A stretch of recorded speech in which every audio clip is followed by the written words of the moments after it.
बिस्मिल्लाहिर्रहमानिर्रहीम। अस्सलाम वालेकुम। कैसे हैं आप लोग बच्चों? ठीक ठाक हैं? उम्मीद है बिल्कुल खैरियत से होंगे।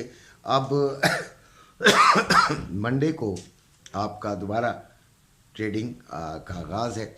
बड़ा ही मुश्किल काम होता है वैसे ये। हर वक्त जो मार्केट है उसको ऑब्ज़र्व करना, उसको देखना और उसके साथ साथ अपने फैसले करना बड़ा मुश्किल काम होता है। ट्रेड लेना सबसे मुश्किल काम है।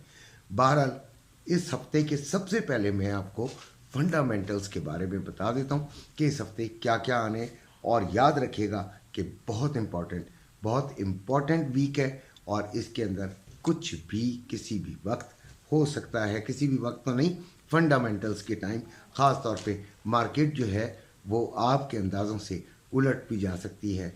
किसी का जो है अंदाज़ा सही साबित हो गया तो फिर तो वो ठीक ठाक जो है उसका छक्का लग सकता है।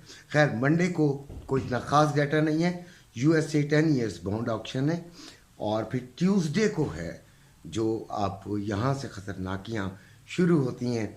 ब्रिटेन क्लेमेंट काउंट चेंज है, ब्रिटेन अनएम्प्लॉयमेंट रेट है, फिर जर्मन ज्यू इकोनॉमिक सेंटीमेंट्स हैं, और फिर USA CPI monthly and yearly numbers हैं। वेरी इंपॉर्टेंट, यानी एक तरह से इन्फ्लेशन नंबर्स की बात हो रही है। USA core CPI monthly numbers आपके पास आएंगे, यानी कि ट्यूसडे को दिए जाएंगे, रिलीज़ होंगे, ये खबर आएगी, और यानी कि ये एक मार्केट के अंदर थरथल्ली डालने की होगी।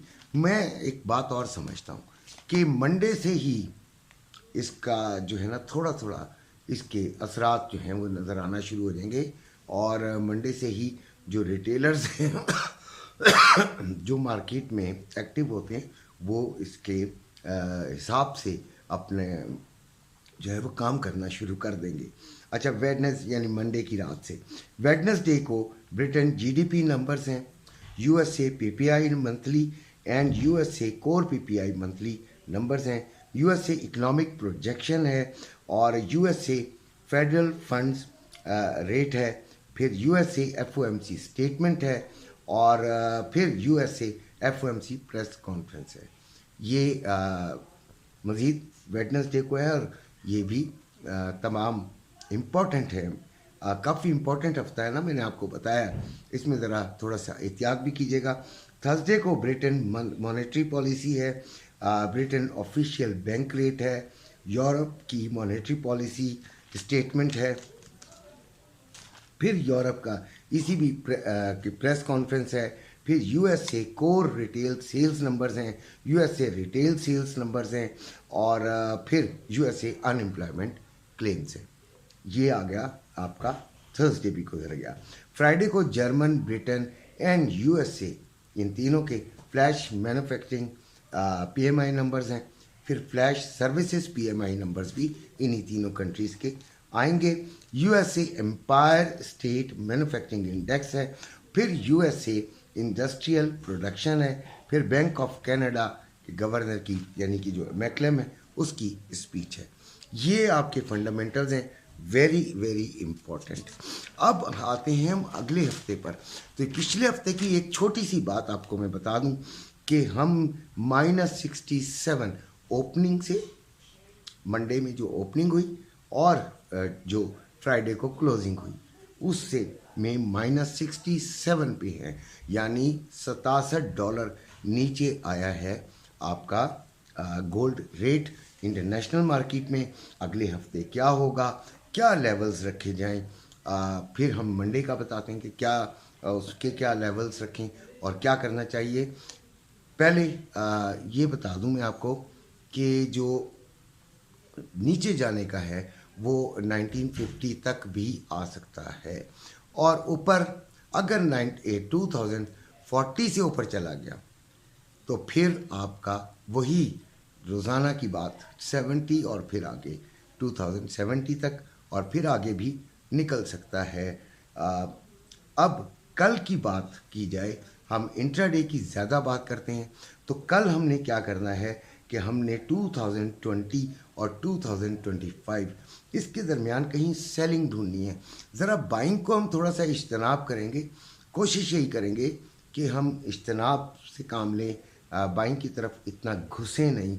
शायद अभी बाइंग का टाइम सही वाला मेरी निगाह में नहीं है, लेकिन फिर भी हम सेलिंग को आइडियल समझ के सेलिंग का कोशिश करेंगे, इंतज़ार करें।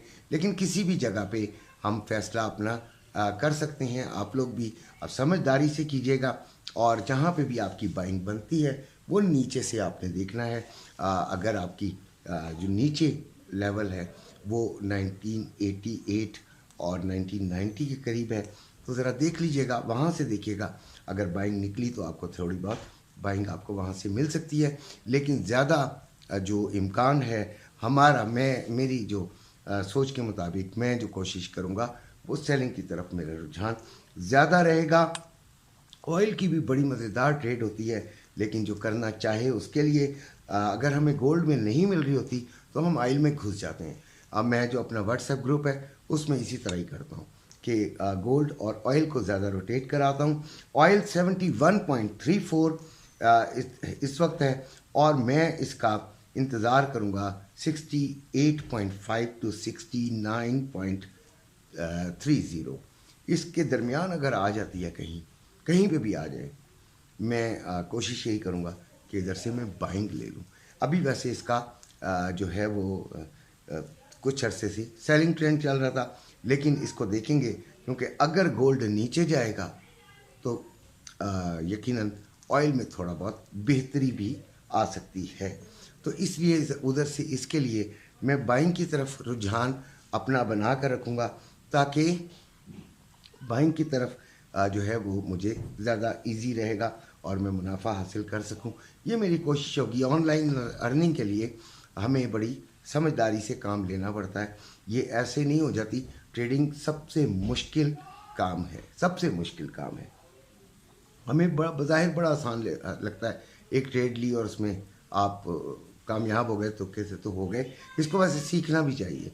आप अपने आसपास की कुछ भी कहीं से भी आप सीखने की भी इसको कोशिश करें। सिल्वर 22.99, सिल्वर 22.99 है। 21.60 से मैं इसे बाइंग की तरफ देखूंगा, और 24 पर मैं इसको सेलिंग की तरफ, यानी बहुत सेफ चलूँगा।